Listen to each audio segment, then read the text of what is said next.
ये Sardar Singh convent inter college के online videos में आप सभी का स्वागत है।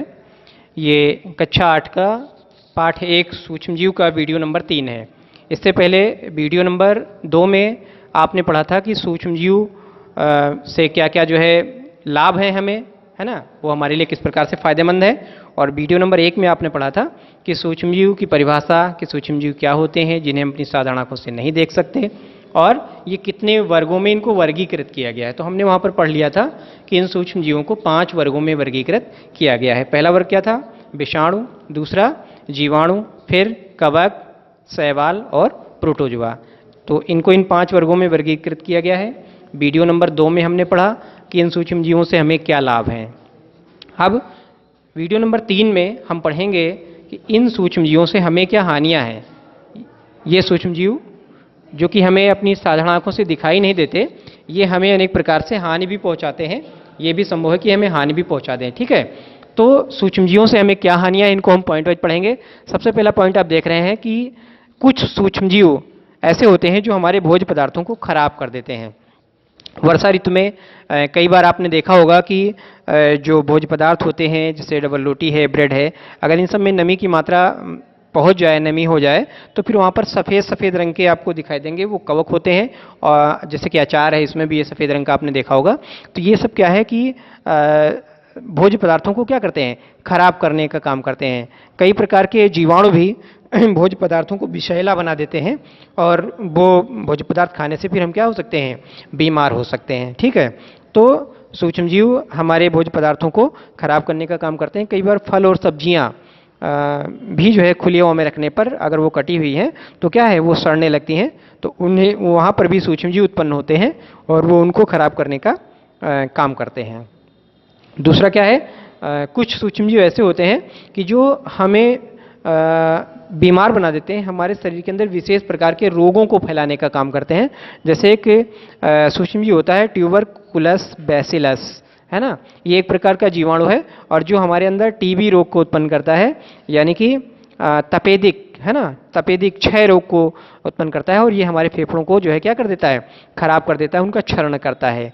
ठीक है, दूसरा क्या है, एथलीट फुट या रिंग वर्म, इस प्रकार के जो रोग हैं ये कवकों के माध्यम से फैलते हैं। ठीक है, और मलेरिया रोग है ना, तो ये प्लाज्मोडियम नाम के जीवाणु के द्वारा फैलता है, और इसको फैलाने का काम एक मच्छर मादा एनोफ्लीज करता है। इसके अलावा भी अन्य कई प्रकार के ऐसे रोग हैं जो विभिन्न प्रकार के सूक्ष्म जीवों, जीवाणुओं, विषाणुओं या प्रोटोजोआ, है ना, शैवाल या कवक के माध्यम से हमारे शरीर में फैलाए जाते हैं। जैसे कि पेचिस होता है एक रोग, है ना, एंट अमीबा हिस्टोलिटिका नामक जीवाणु के माध्यम से हमारे शरीर में फैलता है और उससे हमारे शरीर का जो है पाचन तंत्र खराब हो जाता है। ठीक है, तो ये दूषित जल के माध्यम से हमारे शरीर में पहुंचता है। तो इस प्रकार के अन्य भी कई प्रकार के रोग हैं जो हमारे शरीर में सूक्ष्म जीवों के माध्यम से फैलते हैं। ठीक है, अब बात यह आती है कि इन सूक्ष्म जीवों से हम कैसे सुरक्षित रह सकते हैं, इन सूक्ष्म जीवों से हम कैसे सुरक्षित रख सकते हैं। तो होता क्या है कि जो सूक्ष्मजीव होते हैं ये एक विशेष मौसम में ही सक्रिय हो पाते हैं, यानी कि बहुत अधिक गर्म मौसम में या बहुत अधिक ठंडे मौसम में इनकी सक्रियता कम हो जाती है। तो इस प्रकार से हम भोजन के ताप को निर्धारित करके, खाद्य पदार्थों के ताप को निर्धारित करके इन भोज्य पदार्थों को सूक्ष्म जीवों से सुरक्षित कर सकते हैं। इसमें जो सबसे पहली बात आती है वो पाश्चुरीकरण की आती है।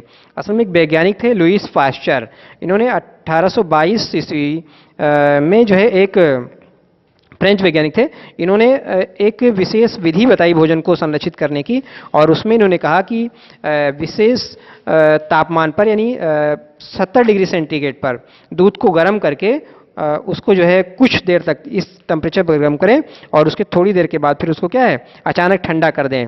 तो इससे क्या होता है कि तेजी से गर्म करने पर, अधिक ताप तक गर्म करने पर, 70 डिग्री है ना, ये ज़्यादा तापमान है, यहाँ तक गर्म करने पर और फिर 15 सेकेंड के लगभग गर्म करने पर और उसके बाद इसको अचानक ठंडा कर देने से क्या होता है, इसमें जितने भी जीवाणु होते हैं या जो सूक्ष्मजीव होते हैं वो क्या है, मर जाते हैं। और इस विधि के द्वारा जो है तरल भोज्य पदार्थों को, विशेषकर दूध को संरक्षित किया जाता है। ठीक है, उसके बाद क्या आता है, उबालना, है ना। तो उबाल करके भी हम भोज्य पदार्थों को संरक्षित कर सकते हैं। कुछ कुछ समय के बाद, एक निश्चित समय के बाद अंतराल पर अगर हम भोज्य पदार्थों को उबाल देते हैं तो उससे उनके जीवाणु जो उत्पन्न होते हैं वो मर जाते हैं और वो भोज्य पदार्थ क्या है, संरक्षित रहता है। फिर है प्रशीतन।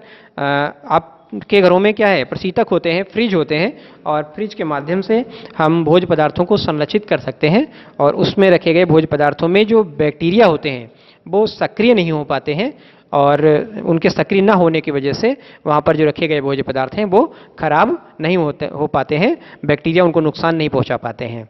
ठीक है। अगला है सुखाना। देखिए, भोज्य पदार्थों में अगर नमी रहती है तो वहाँ पर बहुत ज़्यादा संभावना रहती है कि वहाँ पर सूक्ष्मजीव उनको नुकसान कर सकते हैं, वहाँ पर सक्रिय हो सकते हैं।